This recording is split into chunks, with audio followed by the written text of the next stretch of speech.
Hello students, welcome back. जैसे कि आप सभी को पता है, जो चैप्टर हम डिस्कस कर रहे हैं दैट इज एनवायरमेंटल इशू। आज है लेक्चर नंबर 3, राइट। आज के लेक्चर में हम जनरली वाटर पोल्यूशन के ऊपर डिस्कस करेंगे। लेक्चर नंबर 2 में हमने डिस्कस किया था अबाउट द एयर पोल्यूशन। हमने इलेक्ट्रोस्टैटिक प्रेसिपिटेटर के बारे में पढ़ा था, राइट। उसमें हमने स्क्रबर्स के बारे में पढ़ा था, राइट। कैटालिटिक कन्वर्टर पढ़ा था। इंपॉर्टेंट कैटालिटिक कन्वर्टर्स याद रखना है, प्लैटिनम, पैलेडियम, रोडियम, राइट। फिर हमने ये भी देखा था कि global warming, green house effect, कौन से मेन ग्रीन हाउस गैसेज हैं, राइट। इसके बाद हमने फाइनली ओजोन डिप्लीशन के बारे में भी पढ़ा हुआ है, राइट। सो आज का लेक्चर शुरू कर, that is water pollution. So students, what is water pollution, right. सबसे पहले तो यही समझना है कि वाटर पोल्यूशन है क्या, right. So what is water pollution? Water pollution is caused by addition of organic, inorganic chemicals as well as biological material which change the physical and the chemical property of the water, right। इस diagram में आपको दिख रहा है इसका physical property पूरी तरीके से चेंज है, राइट। थोड़ा ब्लैकिश दिख रहा है, थोड़ा येलोइश दिख रहा है, राइट। तो ये फिजिकल प्रॉपर्टी, केमिकल प्रॉपर्टी भी चेंज हो जाएगा, राइट। इसको हम ड्रिंक करने के लिए यूज नहीं कर सकते, राइट। ड्रिंकिंग के लिए जो इसका टेस्ट होगा वो काफी अलग सा दिखाई देगा। जनरली वाटर जो है उसके टेस्ट नहीं होते, तो ये जो होगा वाटर, ये जो सीवेज वाटर है जनरली ये, तो इसमें आपको कुछ अलग तरीके का टेस्ट दिखाई देगा, राइट। सो जब भी जो वाटर की फिजिकल एंड केमिकल प्रॉपर्टी है वो चेंज हो जाएगी, राइट। किसकी वजह से चेंज होगी? Because of the biological materials. Biological materials क्या हो सकता है स्टूडेंट्स? बायोलॉजिकल मटेरियल्स क्या हो सकता है यहाँ पर? दी बैक्टीरिया, राइट। बैक्टीरिया हो सकते हैं बायोलॉजिकल मटेरियल। सो बायोलॉजिकल में जनरली क्या हो सकते हैं? Bacteria, right. It can B fungus. तो ये क्या है? बायोलॉजिकल मटेरियल्स हैं। ऑर्गेनिक, इनऑर्गेनिक केमिकल्स भी हो सकते हैं, राइट। दी एफ्लुएंट जो कि इंडस्ट्रीज से रिलीज हो सकता है, राइट। तो ये जो कंपोनेंट्स हैं, organic, inorganic chemicals and biological materials, यही क्या करते हैं? जो वाटर है उसकी फिजिकल एंड केमिकल प्रॉपर्टी को चेंज करते हैं, right. So this is known as what? Water pollution. अब इस वाटर पोल्यूशन को कंट्रोल करने के लिए there is a water pollution prevention and control act. Prevention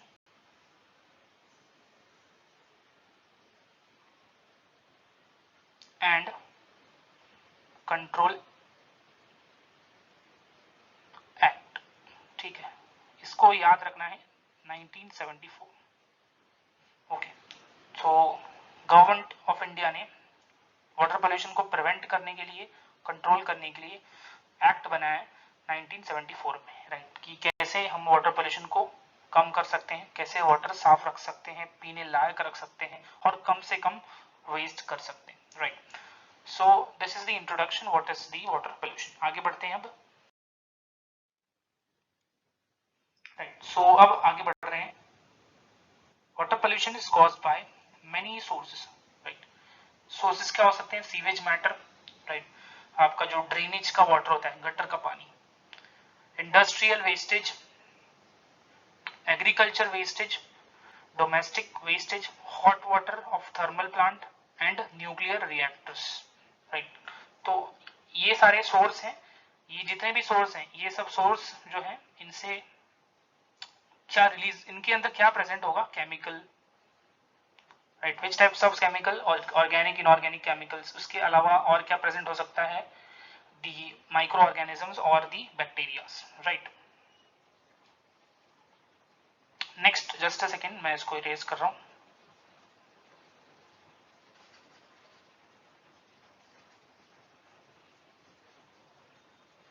so a mere 0.1, बहुत ही कम, mere in the sense very low, 0.1% impurities make domestic sewage unfit for human use, right।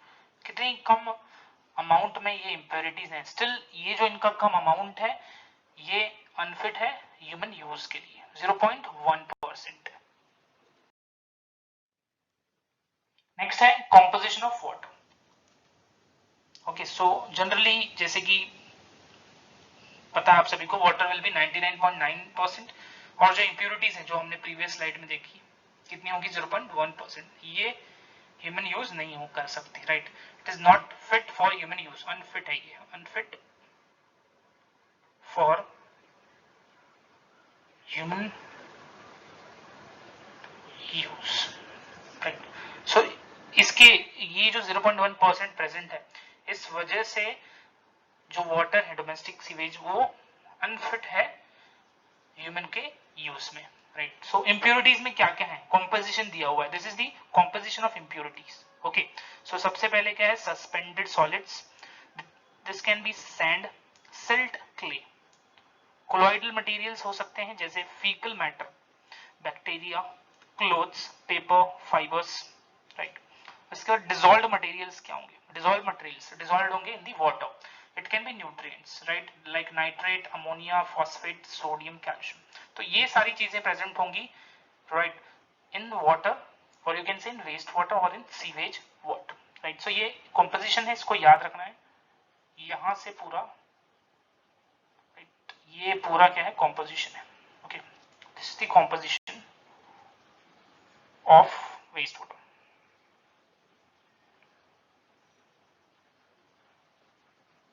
ठीक है, तो ये तीन चीजें होती हैं, solid, colloidal waste, suspended solids and dissolved materials. Next आगे बढ़ते हैं। सो नेक्स्ट है students, domestic sewage primarily contain biodegradable organic compound. So हमारे घर से जो भी वेस्ट या सीवेज निकलता है वो आमतौर पर क्या होता है, बायोडिग्रेडेबल, राइट। दैट मीन्स हम माइक्रोब्स उसको आसानी से डिग्रेड कर सकेंगे, ऑर्गेनिक कंपाउंड, राइट। सो बायोडिग्रेडेबल ऑर्गेनिक कंपाउंड जो है, it is the sewage in the domestic house, right. So next है water hyacinth, which is also called Eichhornia crassipus, very important, water hyacinth is also called Eichhornia crassipus, right, उसका botanical name है, it is the world's most problematic aquatic weed। weeds क्या होता है students, unwanted plants, also called the terror of Bengal। hyacinth को एक और नाम है terror of Bengal, because ये बहुत ही ज्यादा प्रॉब्लम करता है, right, in the aquatic ecosystem.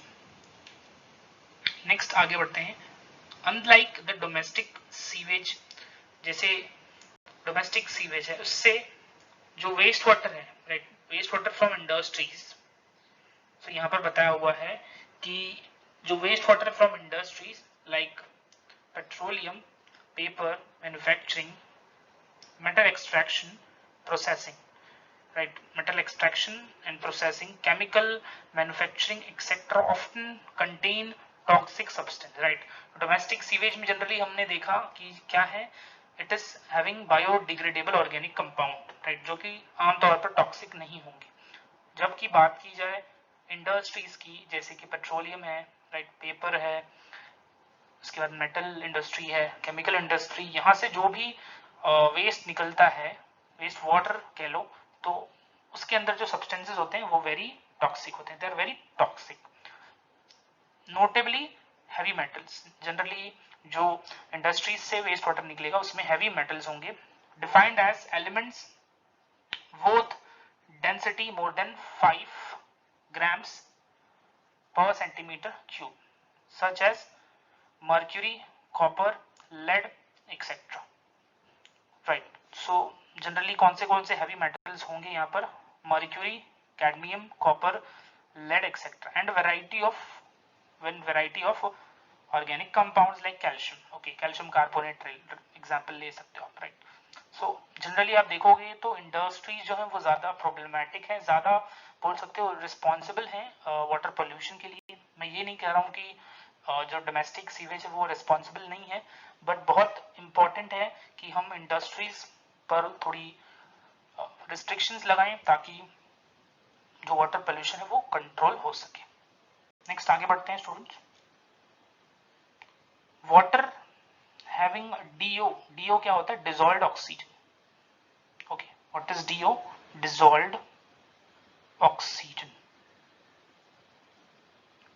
Content below 8 milligrams per liter may be considered as contaminated। हमें याद रखना है ऐसा वाटर जिसका DO 8 milligrams per liter से कम है वो क्या है? कंटामिनेटेड है।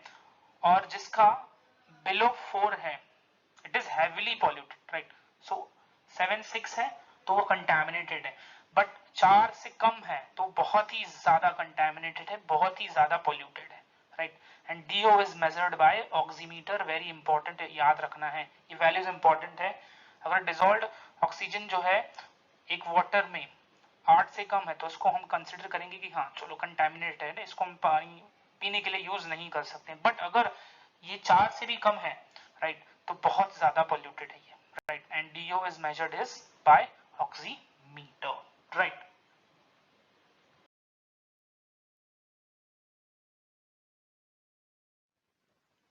सो स्टूडेंट्स, नेक्स्ट है बायोलॉजिकल ऑक्सीजन डिमांड। इसको शॉर्ट में हम क्या कहेंगे? BOD, right. Now the water pollution by organic waste, important है, याद रखना है। Water pollution by organic waste is measured in terms of biological oxygen demand, right। तो जब वाटर पोल्यूशन ऑर्गेनिक वेस्ट से होगा तो उसके लिए हम क्या यूज करेंगे? एक टेक्निक, ये कोई मशीन नहीं है, ये एक टेक्निक है जिसको कहा जाता है बायोलॉजिकल ऑक्सीजन डिमांड, जो कि लैब में परफॉर्म करते हैं, राइट। अब इसमें क्या होता है? It is the amount of dissolved oxygen needed by bacteria in decomposition of the organic waste present in the water, right। What is BOD? The amount of dissolved oxygen needed by bacteria in decomposing the organic waste present in water, right। BOD increased water polluted, इसका मतलब क्या? जितना ज्यादा BOD होगा उतना ही water polluted समझा जाएगा, right। That is not used, right. BOD अगर ज्यादा है तो वाटर को हम सेफ यूज नहीं कर सकते, right. It's not referred as a safe water for drinking और using for any other purpose. BOD is directly proportional to import of organic waste. इसका मतलब क्या है स्टूडेंट्स कि जितना ज्यादा ऑर्गेनिक वेस्ट होगा, जितना ज्यादा ऑर्गेनिक वेस्ट होगा उतना ही ज्यादा BOD होगा, राइट। बिकॉज उतना ही ज्यादा जो है डिसॉल्व्ड ऑक्सीजन की जरूरत पड़ेगी, किसको? बैक्टीरिया को, for what? Decomposing the organic waste present in water. Next आगे बढ़ते हैं students. If BOD is increased, dissolved oxygen is decreased in water, right. Because देखो कि अगर जितना ज्यादा ऑर्गेनिक कंपाउंड होगा, राइट, जितना ज्यादा ऑर्गेनिक कंपाउंड होगा उतना ही ज्यादा बैक्टीरिया क्या करेगा? ऑक्सीजन को इस्तेमाल करेगा जो कि वाटर में प्रेजेंट है। तो इससे क्या होगा? जो ऑक्सीजन का लेवल, डिसॉल्व्ड ऑक्सीजन का जो लेवल है वाटर में वो कम हो जाएगा, राइट। और आपको ये दिखाई देगा कि जो BOD है वो बढ़ गया, राइट। जैसे भी प्रीवियस स्लाइड में हमने देखा कि BOD is directly proportional to the import of organic waste, मतलब जितना ज्यादा ऑर्गेनिक वेस्ट होगा उतना ही ज्यादा BOD होगा, दैट मीन्स उतना ही वो अनसेफ वाटर है। Higher amount of organic waste increases the rate of decomposition, जाहिर सी बात है जितना ज्यादा ऑर्गेनिक वेस्ट होगा उतना ही ज्यादा ऑक्सीजन का रिक्वायरमेंट होगा, राइट, और उतना ही ज्यादा डीकम्पोजिशन होगा in water. O2 is rapidly consumed by microbes, right, ज्यादा से ज्यादा माइक्रो ऑर्गेनिजम्स O2 कंज्यूम करेंगे, thereby causing drop in the DO content in water, right। Dissolved oxygen का जो लेवल है वाटर में वो कम हो जाएगा। मानकर चलो कि अगर ऑर्गेनिक कंपाउंड वाटर में कम है, इट मींस कि जो बैक्टीरिया को डीकम्पोजिशन है वो भी कम करना है, इस वजह से क्या होगा कि BOD कम होगा और जो डिसॉल्व्ड ऑक्सीजन है वाटर में वो ज्यादा होगा। तो यहाँ पर BOD और DO कैसे चल रहे हैं? इनवर्सली प्रोपोर्शनल, BOD ज्यादा DO कम, राइट, DO ज्यादा BOD कम, राइट। सो आगे बढ़ते हैं अब। Daphnia is the indicator of BOD, right। कौन है इसका इंडिकेटर? डैफनिया। नेक्स्ट आगे बढ़ते हैं students. So what is daphnia? Right students, मैं ये बता देता हूं आपको what is daphnia. It is the planktonic crustacean. Okay, so ये क्या है? प्लैंक्टोनिक क्रुस्टेशियन है डैफनिया। नेक्स्ट यहां पर आपको एक ग्राफ दिख रहा है, राइट। अब इस ग्राफ में आप देखोगे, जस्ट अ सेकंड, मैं चेंज कर लेता हूं, ब्लैक ले रहा हूं मैं। सो यहां पर आपको दिख रहा है कि जब बीओडी इंक्रीज हो रहा है तो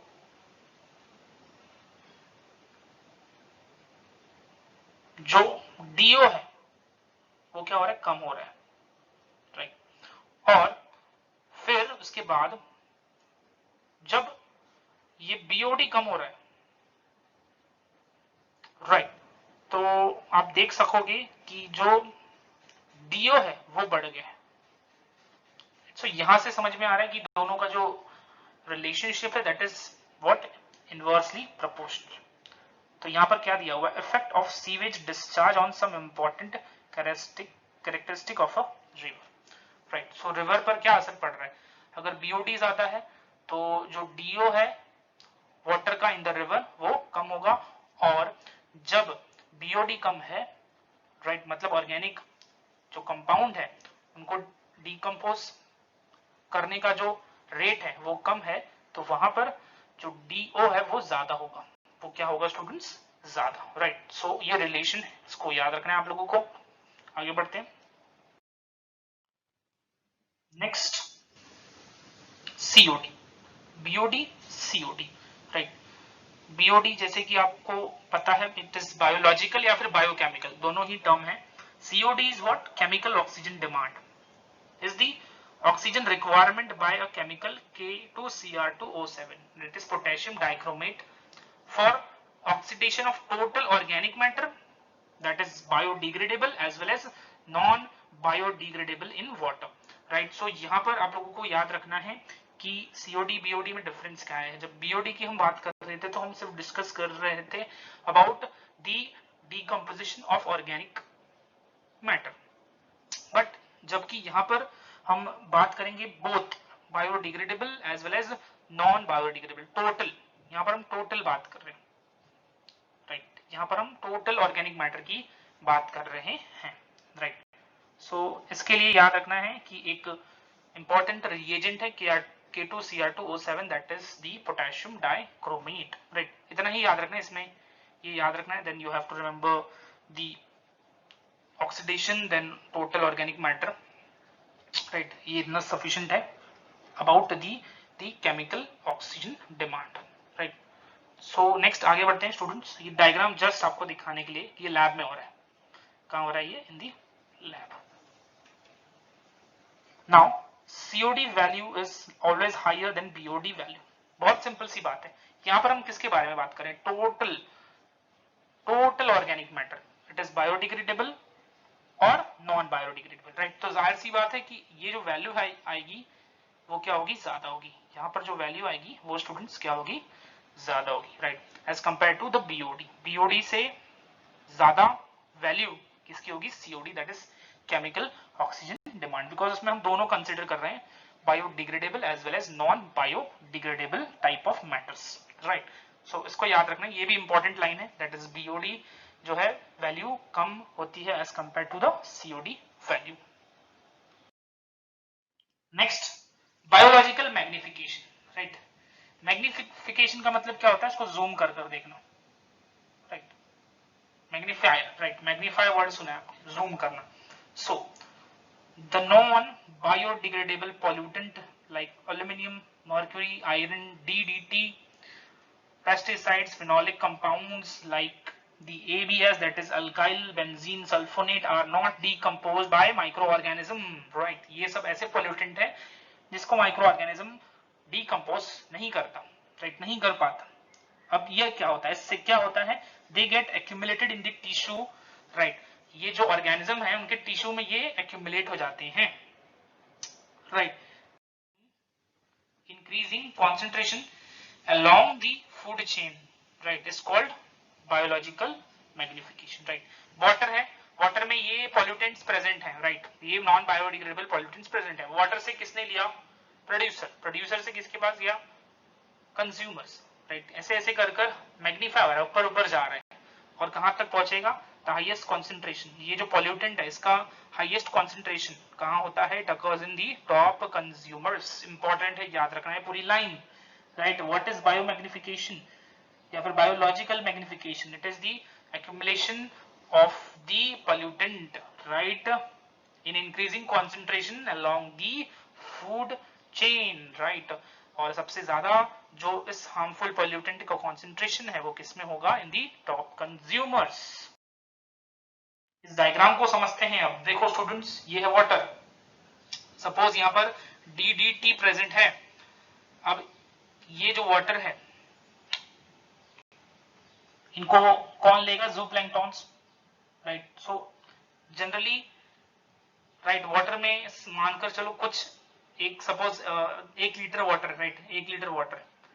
सो इमेजिन करना है, राइट, हाइपोथेटिकल सिचुएशन. इसमें 0.03, 0.003, ओके, नॉट 0.03, 0.003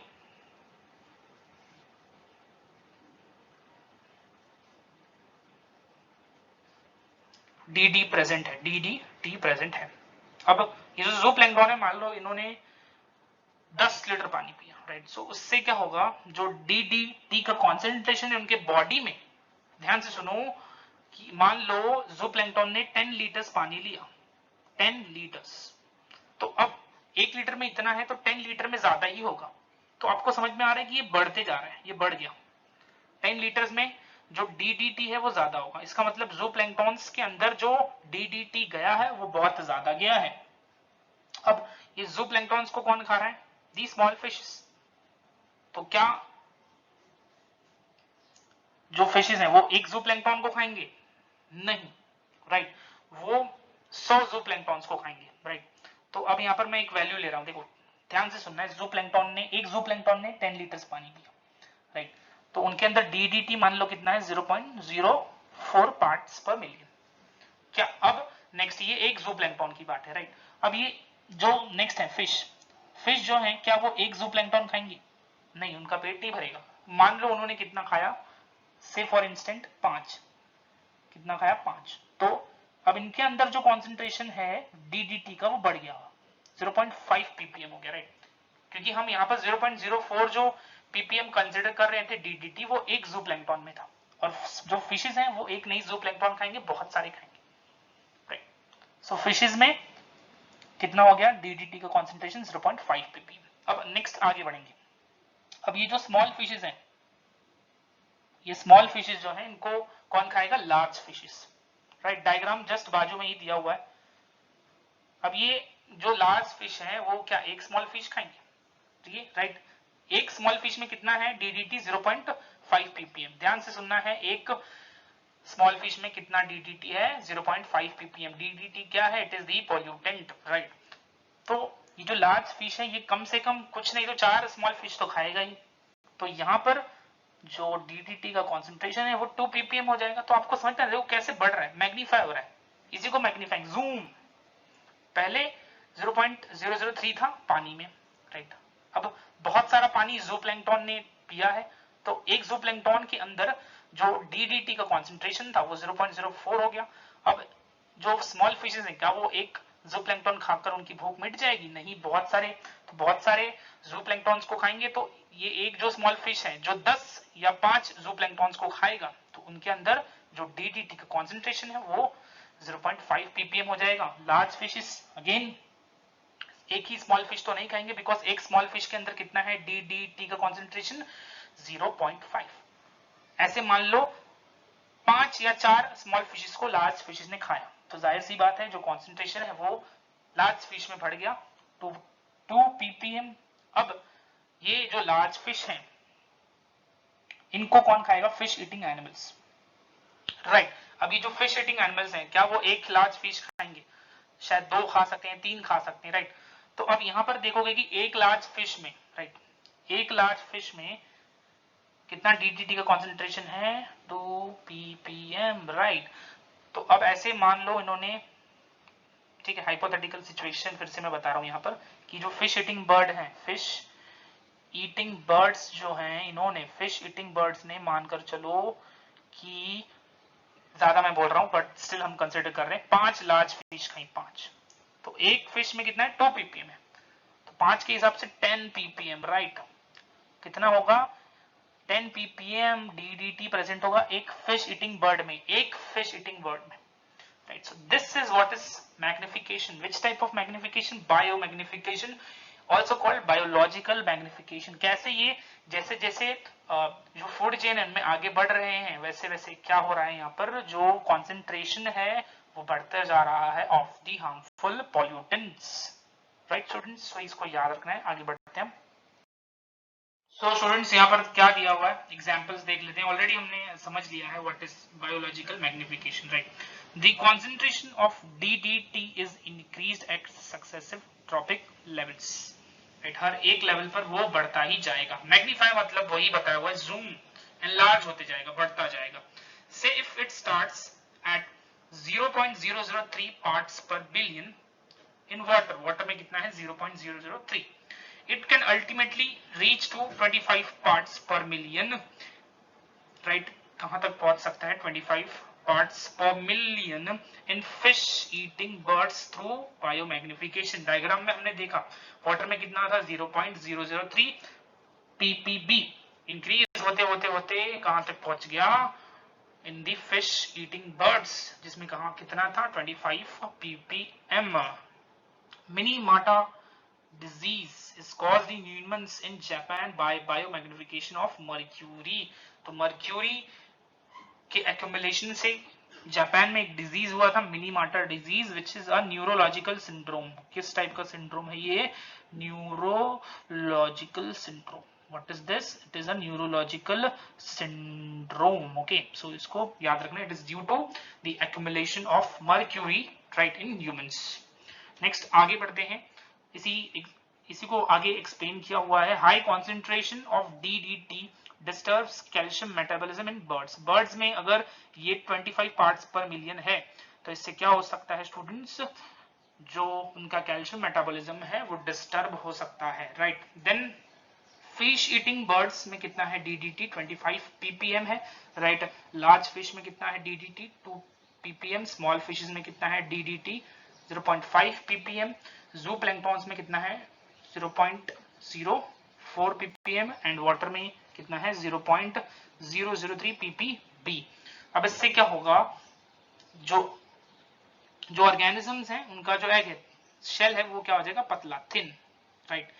DDT के एक्यूमुलेशन से क्या होगा, there will be thinning of egg shells and premature breaking, right. पतला हो जाएगा एग का शेल, तो there will be premature breaking of the egg, जिसकी वजह से जो एक बर्ड पैदा होना चाहिए वो पैदा नहीं हो पाएगा, it will not be born, और ultimately there will be a decline in the birds population. Decline हो जाएगा बर्ड का पॉपुलेशन, राइट, बहुत कम होते जाएगा, बिकॉज एग तो बन रहा है बट एग से जो न्यू बॉर्न आने चाहिए वो आ नहीं रहे, because there is what premature breaking of egg, right.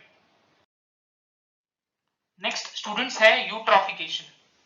पहले देखा हमने BOD, नेक्स्ट देखा COD, उसके बाद हमने देखा biomagnification, also called biological magnification, और चौथा है eutrophication, right.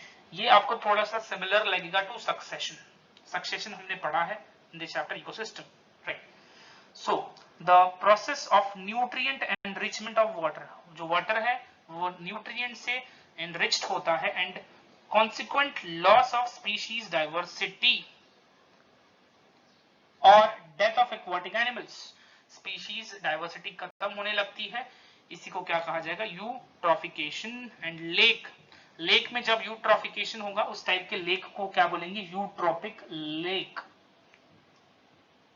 In this process the presence of nutrients in lake stimulates growth of algae, right. पानी है, मान लो एक तालाब है, लेक है, लेक में पानी है, राइट। अब वहां पर कुछ न्यूट्रिएंट्स आएंगे, न्यूट्रिएंट्स आने की वजह से क्या होगा, वहां पर ग्रोथ होगा किसका, एल्गे का, algal Bloom, increasing organic loading and bringing about reduction in the oxygen content of water causing death of aquatic animals. अब जो एल्गे है वो वाटर के सरफेस पर जो है वो ग्रो कर रहे हैं, जमा हो रहे हैं, right.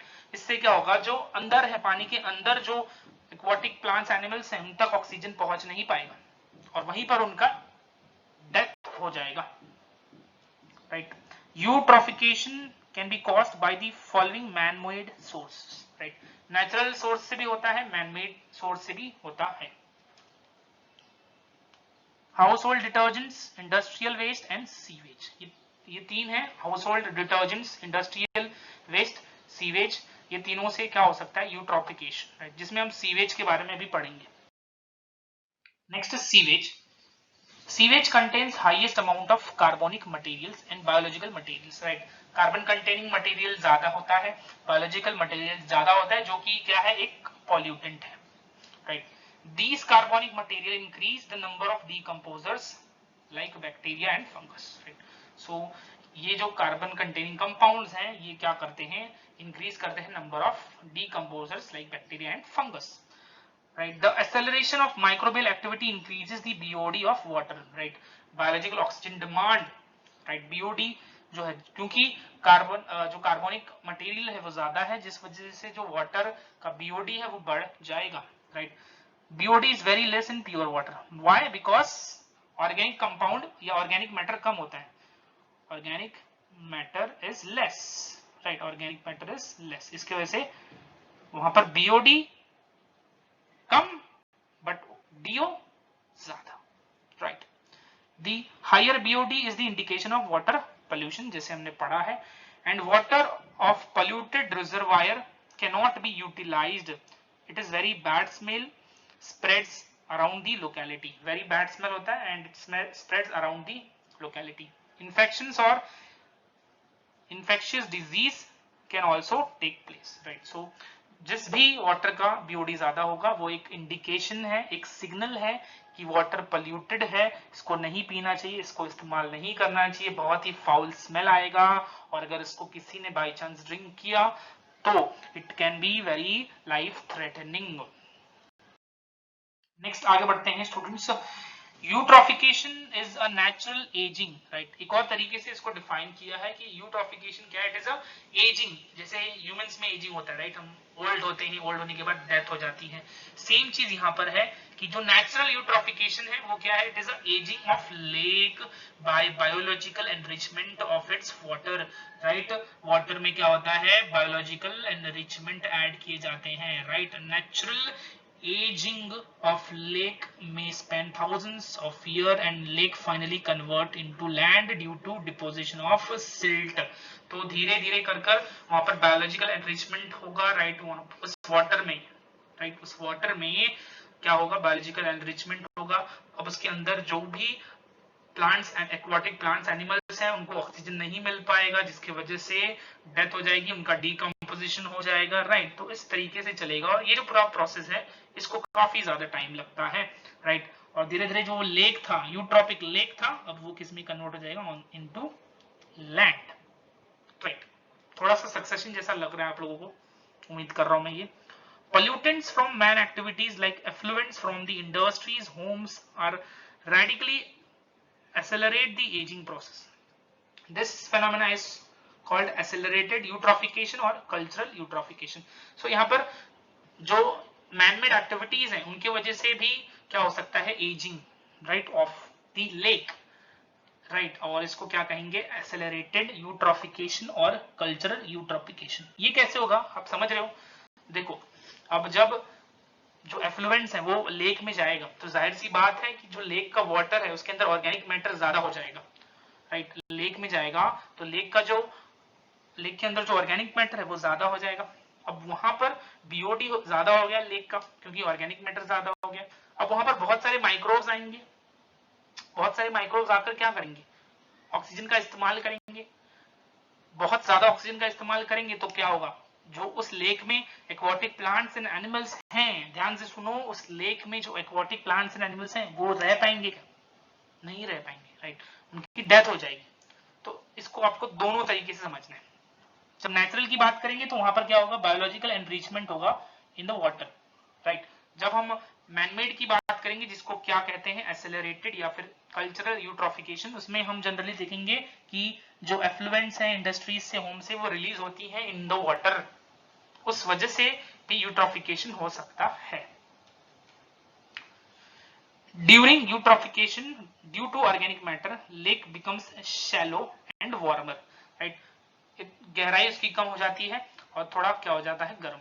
Due to warming of lake water growth of cold water organism, जाहिर सी बात है, स्टॉप हो जाएगा, and growth of warm water organism increases, right. Next आगे बढ़ते हैं। BOD of eutrophic lake is very high. BOD of eutrophic lake is very high because उसके अंदर आप समझ सकते हो कि ऑर्गेनिक मैटर ज्यादा होगा, राइट। यहाँ पर आर्टिफिशियल या फिर मैनमेड की बात की गई है। नेक्स्ट स्टूडेंट्स आगे बढ़ते हैं। इस डायग्राम में आपको दिख रहा है cultural eutrophication, right, that is manmade. तो जनरली आप देखोगे तो ये यूट्रोफिकेशन से पहले ऐसे थे, राइट, इतना ही था यहाँ पर ऑर्गेनिक मैटर। तो जो यहाँ के ऑर्गेनिजम्स है ये सब काफी इजीली रह रहे थे, बट अब जब यहाँ पर इंडस्ट्रीज बनी है, देखो, राइट, जब इंडस्ट्रीज बनी है तो जो सारा एफ्लुएंट्स है वो लेक के अंदर आ रहा है, जिस वजह से ऊपर ऊपर ऊपर ऊपर ऊपर जाकर जमा होते जा रहा है। ये एक बात होगी। दूसरी बात, यहाँ पर बैक्टीरिया एंड फंगस का ग्रोथ हो जाएगा, जो कि पूरा लेक का ऑक्सीजन को इस्तेमाल करेंगे for the decomposition of the organic matter. तो जो यहाँ पर एक्वाटिक प्लांट्स एनिमल्स हैं उनकी तो डेथ हो जाएगी, right. So that is the cultural eutrophication. Types of lakes, ये है यूट्रॉपिक लेक, आपको यहाँ पर दिख रहा है, ये क्या है, यूट्रॉपिक लेक। अब देखोगे तो ये शैलो है, राइट, गहरा कम है। तो यहाँ पर they are shallow water lakes which contain high amount of organic materials and nutrients. They have little O2 because decomposers rapidly use it, जैसे मैंने बताया, right. Chironomus larva are commonly present in it. ये क्या है, it is the insect. Chironomus larva is the insect. Okay, so ये कहाँ होता है, in the eutrophic lake. Example है Dal lake of Kashmir, important याद रखना, एग्जाम्पल एग्जाम्पल एग्जाम्पल याद रखना है। Dal lake of Kashmir is the eutrophic lake. So next है स्टूडेंट्स ओलिगोट्रॉपिक लेक, राइट। बहुत सिंपल है इसका मतलब, ये क्या होते हैं, they are deep lakes which have less amount of organic materials and nutrients, right. तो इनको हम क्या बोलेंगे, ओलिगोट्रॉपिक लेक। एग्जाम्पल मैं बता दूं इसका, तो शीशनाग लेक, ठीक है, ये भी कहाँ है, इन कश्मीर। तो ये एग्जाम्पल है ऑफ दी ओलिगोट्रॉपिक लेक। तो यहां पर आप देख रहे हो कि जो सेडिमेंट है वो बहुत कम है, बहुत ही कम सेडिमेंट है, राइट। जनरली आपको पूरा वाटर से भरा हुआ दिखाई देगा, राइट।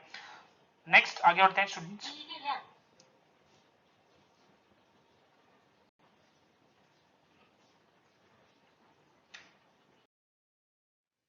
सो स्टूडेंट्स नेक्स्ट है सीवेज ट्रीटमेंट।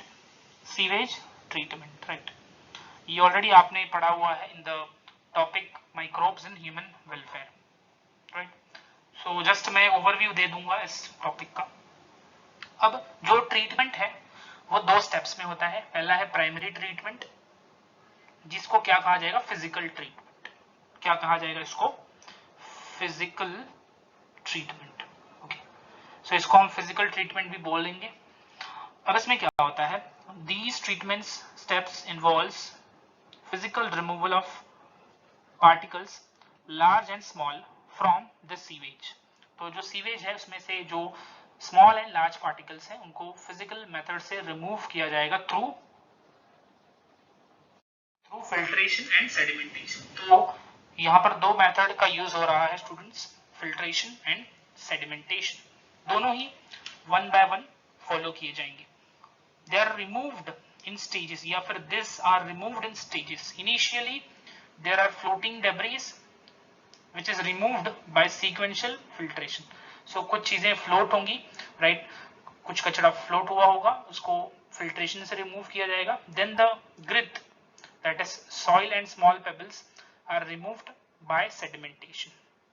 तो इससे क्या होगा, ऑल सॉलिड्स दैट सेटल, जो भी सॉलिड है वो जो सेटल होता है, that is forming the primary sludge. तो जो भी सॉलिड है वो जो सेटल हो रहा है उसको हम क्या कहेंगे, प्राइमरी स्लज। एंड जो सुपरनेटेंट है, जो कि ऊपर होगा, इट फॉर्म्स द एफ्लुएंट और द प्राइमरी एफ्लुएंट।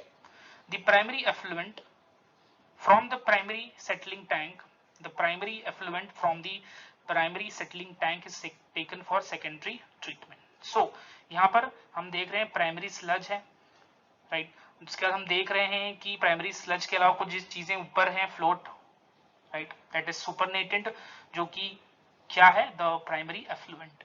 ये प्राइमरी एफ्लुएंट जो है उसको क्या किया जाता है, प्राइमरी सेटलिंग टैंक से ट्रांसफर किया जाता है into the another tank for the secondary treatment. So secondary treatment देखते हैं students, right. So secondary treatment क्या होता है,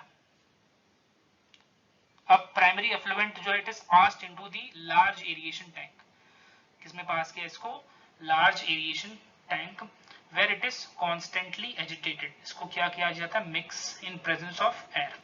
प्राइमरी एफ्लुएंट को मिक्स किया जाता है constantly, right, and air is pumped into it, air provide किया जाता है। Mixing in presence of air, that is agitation, किसका होगा, प्राइमरी एफ्लुएंट का, किसमें होगा, लार्ज एरिएशन टैंक। इसके वजह से क्या होगा, दिस अलाउज विगरस ग्रोथ, बहुत ज्यादा ग्रोथ होगा ऑफ यूजफुल एरोबिक माइक्रोब्स, जो यूजफुल एरोबिक माइक्रोब्स हैं उनका ग्रोथ हो जाएगा इनटू फ्लॉक्स। फ्लॉक्स क्या होता है, mass of bacteria associated with fungal filaments to form mesh like structure, right. कुछ इस तरीके से मैश लाइक स्ट्रक्चर आपको दिखाई देगा, राइट, कुछ इस तरीके से आपको मैश लाइक स्ट्रक्चर दिखाई देगा।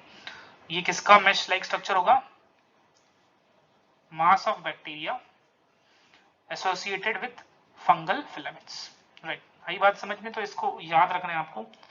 ये क्यों होगा, because of this constant agitation, right.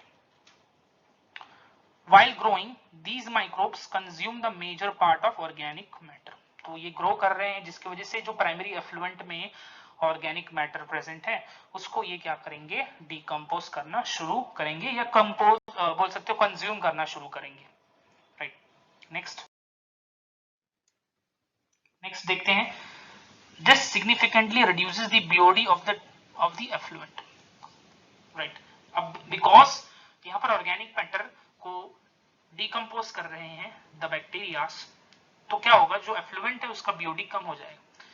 Now BOD refers to the amount of oxygen that would be consumed if all the organic matter is in 1 liter of water were oxidized by bacteria, right। तो अगर पूरा oxidise हो गया organic matter तो उसका BOD एकदम कम हो जाएगा। The sewage water is treated till the BOD is reduced। लगातार उसको ट्रीट किया जाता है ताकि उसका BOD एकदम कम हो जाए। फिर क्या होता है, द BOD टेस्ट, ये किसकी बात हो रही है, फिर से बता रहा हूं, primary effluent. The BOD test measures the rate of uptake of oxygen by microbes in a sample of water, and thus indirectly BOD is a measure of organic matter present in water। Already हमने ये discuss किया, right। Greater the BOD of waste water, more it is the polluting potential। Next आगे बढ़ते हैं। Once the BOD of sewage or waste water is reduced, जैसे ही कम हो जाएगा, the effluent or the, अब इसको हम क्या कहेंगे, सेकेंडरी एफ्लुएंट, प्राइमरी से secondary, is then passed into the secondary settling tank, right. अब ये जो एफ्लुएंट है वो कहां पर पास हो चुका है, in the secondary settling tank, where the bacteria flocks are allowed to sediment, right. Secondary settling tank जो है वो पूरा ऊपर से बंद होगा। अब क्या होगा, उससे जो एरोबिक बैक्टीरिया हैं जो कि फ्लॉक्स के फॉर्म में है वो नीचे सेटल होने लगेंगे। This sediment is called active sludge. ये जो फ्लॉक हैं जो कि नीचे सेटल हुए हैं इनको हम क्या बोलेंगे, एक्टिवेटेड स्लज। और ये एक्टिवेटेड स्लज को किस तौर पर यूज किया जाता है, as a inoculum, it is used as inoculum, okay. The sludge is pumped into large tank called anaerobic sludge digester। अब इसको कहां ट्रांसफर करेंगे, एनारोबिक स्लज डाइजेस्टर में, where other kinds of bacteria which grows anaerobically digest the bacteria and the fungi in the sludge. तो अब aerobic bacterias को या जो फ्लॉक्स हैं उनको कौन डाइजेस्ट कर लेगा? the anaerobic bacteria. During this digestion, bacteria produce a mixture of gases such as methane, H2SO4 that is hydrogen sulfide and CO2. Important gases हैं, याद रखना, MCQ में पूछा जाता है कि what is the byproduct of secondary treatment? Methane, H2SO4, CO2 याद रखना है. Right. These gases form biogas. सभी को पता है ये जो है they are the component of biogas and can be used as the source of energy as it is inflammable. Methane use कर सकते हैं for the burning, right, as a source of energy, right, because it is inflammable. So ये हो गया secondary treatment student. और यहाँ पर पूरा steps properly दिया हुआ है. प्राइमरी सेटलिंग टैंक आपको दिख रहा है, इनएक्टिवेटेड स्लज प्रोसेस दिख रहा है, फाइनल सेटलिंग टैंक जिसमें क्या होंगे, जो एरोबिक बैक्टीरिया उनको डाइजेस्ट करेंगे एनाएरोबिक बैक्टीरिया, उसके बाद वहां से गैसेस निकलेगा. तो इस तरीके से ये पूरा प्रोसेस होता है. Ganga and Yamuna action plan, right. The effluent from the secondary treatment plant is generally released into the natural water bodies like rivers and streams. Right. So अब जैसे ही बीओडी उसका कम करवा दिया, अब बीओडी कम हो गया स्टूडेंट्स, तो आप सभी को पता है कि इसका मतलब कि ऑर्गेनिक कंपाउंड का जो डीकंपोजिशन है वो खत्म हो चुका है, मतलब it is safe for drinking, right. अब वो क्या है, सेफ है फॉर ड्रिंकिंग और यू कैन से फॉर डिफरेंट पर्पस, लाइक जैसे यूटेंसिल्स वॉश करना, राइट, या अदर जो भी डोमेस्टिक यूज है उसके लिए ये सेफ है. तो क्या किया जाता है, इसको जो सेकेंडरी ट्रीटमेंट के बाद जो एफ्लुएंट है उसको रिलीज किया जाता है इनटू रिवर्स एंड स्ट्रीम्स. अब क्या हुआ है देखो, what is Ganga and Yamuna action plan. The ministry of environment and forest has initiated Ganga action plan and Yamuna action plan to save these rivers, major rivers of our country from pollution. आप देखते हो कि जो किनारे हैं, गंगा हो यमुना हो, उनके किनारे जो आप देखते हो कि काफी सारा गार्बेज हो या वेस्ट हो, राइट, ये सब पड़ा होता है. कोई क्या करता है कि जो फ्लावर्स हैं, राइट, उनको वहां पर वो लोग रिलीज करते हैं, डालकर चले जाते हैं, राइट. तो ये सारी चीजें क्या है, it is very very harmful not only for the humans but also for the aquatic plants animals living, right. तो इसके लिए जो मिनिस्ट्री है एक बहुत ही अच्छा डिसीजन, बहुत ही अच्छा इनिशिएटिव लिया है कि हम क्या करें, गंगा सफाई अभियान शुरू करें, राइट. आपने सुना होगा न्यूज़ में, इनफैक्ट पेपर्स में भी, न्यूज पेपर्स में भी सुना होगा कि कैसे गंगा सफाई अभियान, यमुना सफाई अभियान चल रहा है, right. And now till now हम देख सकते हैं कि काफी अच्छा गवर्नमेंट ने काम किया है. In fact minister of environment and forest ने काम किया है, राइट, इस चीज को कोप अप करने के लिए. Under these plans it is proposed to build a large number of sewage treatment plants so that only treated sewage may be discharged in the rivers, right. So Ganga और यमुना के अंदर polluted water ना जाए, इसके लिए क्या किया है, there has been implementation on developing a sewage treatment plants, right, ताकि जो भी पानी है गंगा यमुना में या कोई भी रिवर में हमारे कंट्री के, वहां पर ट्रीटेड वाटर ही पहुंचे. सो स्टूडेंट्स, यहाँ पर कुछ एग्जाम्पल्स दिए हैं जो कि इंडिकेट करेगा कि वाटर पोल्यूटेड है या नहीं, right. Daphnia trout fishes larva of stone fly are the fresh water indicators and tubifex chironomus larva, E. coli, sewage fungus, sludge worms, blood worms are the indicator of polluted water, right. तो ये examples बहुत important है students, very important, इसको याद रखना है. Heated, that is thermal wastewater flowing out of electricity generating units, example the thermal power plants constitute another important category of pollutant, right. So जो thermal units हैं इनसे भी काफी इंपॉर्टेंट पॉल्यूटेंट्स रिलीज होते हैं, right. Thermal waste water eliminates or reduces the number of organisms sensitive to high temperature. and may enhance the growth of plants and fishes which live in high temperature in cold areas, but only after causing damages to the indigenous flora and fauna. Right? हालांकि ये जो thermal waste water है, ये क्या कर सकता है, जो हाई टेम्परेचर वाले ऑर्गेनिजम्स हैं, राइट, उनको कम कर सकता है, and may also enhance the growth of plants and fish. ये जो थर्मल वेस्ट वाटर है वो क्या कर सकता है, प्लांट एंड फिशेस जो कि हाई टेम्परेचर पर रह सकते हैं उनके लिए भी मददगार है, but it can also cause damage to the flora and fauna. अब एक केस स्टडी है students of integrated waste water treatment. Waste water treatment की एक केस स्टडी बताई हुई है, यहाँ पर ध्यान से सुनना है आप लोगों को. Waste water including sewage may be treated in an integrated manner by utilizing a mix of artificial and natural process. हम वेस्ट वाटर को ट्रीट कर सकते हैं, right, by using both the artificial and natural process. Example of such initiative is the town of Arcata, situated along the north coast of California. Arcata, collaborating with biologists from the Humboldt State University, the townspeople, जो वहां के लोग थे, created an integrated wastewater treatment process within a natural system. Right?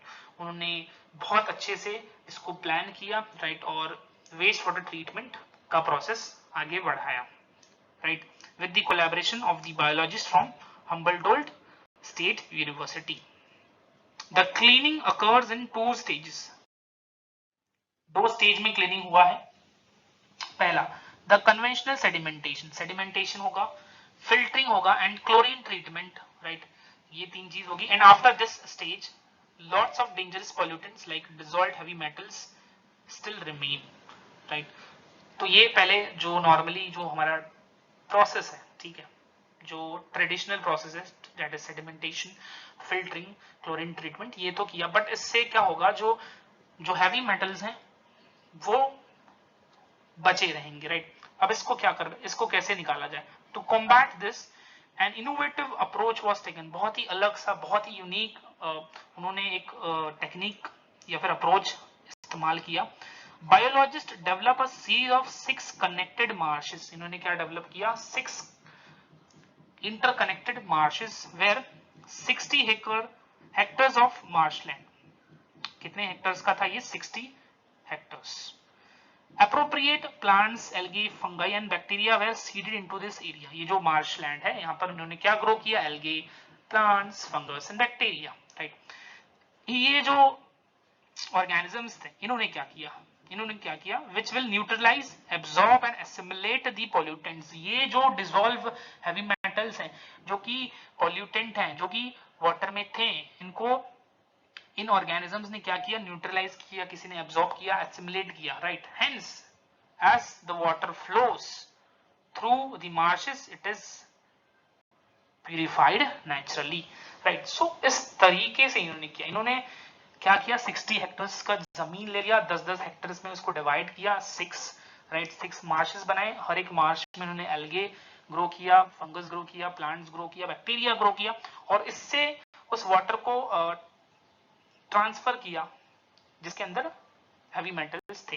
तो ये heavy metals को इन organisms ने neutralise किया, एब्सॉर्ब किया, ताकि अब उस मार्श से जब भी वाटर निकले वो एक प्यूरिफाइड नेचुरल पानी हो सके. सो स्टूडेंट्स, आगे बढ़ रहे हैं. The marshes also constitute a sanctuary with a very high level of biodiversity in the form of fishes, animals and birds that now reside there. तो अब वहां पर बहुत ज्यादा लेवल अच्छी हो चुकी है डाइवर्सिटी का, बायोडाइवर्सिटी का, जहां पर आपको फिशेस भी दिखाई देंगे, आपको प्लांट्स भी दिखाई देंगे, बर्ड्स भी दिखाई देंगे. अब ये जो पूरा प्रोग्राम था वेस्ट वाटर ट्रीटमेंट का कैलिफोर्निया में, वो किसने कैरी आउट किया था? A citizens group called friends of the Arcata Marsh, short में बोलेंगे FOAM, Friends of Arcata Marsh, are responsible for the upkeeping and safeguarding of this wonderful project. Next, ecological sanitation, EcoSan जिसको कहेंगे, EcoSan, right, EcoSan, okay, यहाँ पर दिया हुआ है वो, राइट, EcoSan, राइट, ये एक तरीके का एक सस्टेनेबल सिस्टम है फॉर हैंडलिंग ह्यूमन एक्सक्रीटा. कैसे? By using dry composting toilets. वहां पर ये जो EcoSan टॉयलेट्स हैं, ये जनरली क्या होते हैं, वाटर के बिना होते हैं, ताकि जो ग्राउंड वाटर है वो कंटामिनेट ना हो, और इससे हम रीयूज कर सकते हैं to make the fertiliser. This is a practical, hygienic, efficient and cost-effective solution. Very good, right? Of human waste disposal. जो human waste है उसको किस तरीके से हमने एक अच्छे तरीके से उसको यूज किया और अच्छे यूज में उसको अच्छे तरीके से उसको यूज किया है, राइट, और फर्टिलाइजर बना दिया है. The key point to note here is that with this composting method, human excreta can be recycled into a resource that is a natural fertilizer, right? इसको recycle कर कर human excreta को recycle कर कर एक natural fertilizer बना सकते हैं, which reduces the need for chemical fertilizer. Chemical fertilizer आप सभी को पता है soil की fertility खराब कर सकते हैं, plants के लिए भी harmful हो सकते हैं, right? There are working EcoSan toilets. Eco is ecological, right? Eco is what? Ecological. San is what? Sanitations. In many areas of Kerala and Sri Lanka, right? ये ऐसे टॉयलेट्स हैं, वाटर नहीं होता है, ड्राई एक्सक्रीटा होता है, right, और बहुत ही यूजफुल है स्टूडेंट्स, बिकॉज हमको रिसाइकिल कर कर अच्छे फर्टिलाइजर्स बना सकते हैं, right. So this is the case study. बहुत अच्छा केस स्टडी था ये, राइट. लेक्चर स्टूडेंट्स, उम्मीद कर रहा हूं आपको वाटर पोल्यूशन पूरा समझ में आ गया है, right. Thank you very much.